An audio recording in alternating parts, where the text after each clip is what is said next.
Pourquoi est-ce que tu es devenu pompier? Je crois que ça c'est une histoire de famille déjà. Mon papa était pompier. J'étais curieux quand il y avait des interventions, quand il se passait quelque chose. Je prenais mon vélo, dès que j'attendais une sirène, ça m'a toujours... c'est la sirène moi qui me faisait, j'attendais quelque chose et je voulais voir ce qui se passait. J'ai concrétisé un rêve de gosse en fait. C'est une longue histoire, mon papa était pompier avant moi. Un rêve de gamin. Je pense que depuis que j'étais tout jeune, j'avais déjà cette empathie pour les gens. Ça m'a jamais rien dit, le pompier. Je fréquentais souvent un caserne, ça me disait pas comme les enfants, hein, comme un pompier. Et puis forcément, un peu comme tout le monde, aider la population et rendre service. Mon parrain l'était, lui il est fraîchement pensionné.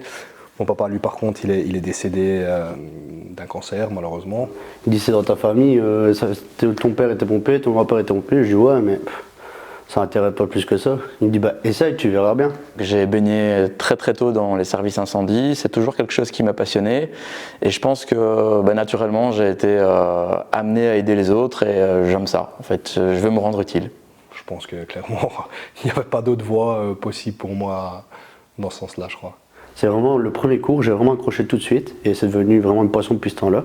On va dire je suis tombé vraiment dans le métier qu'il fallait. Voilà.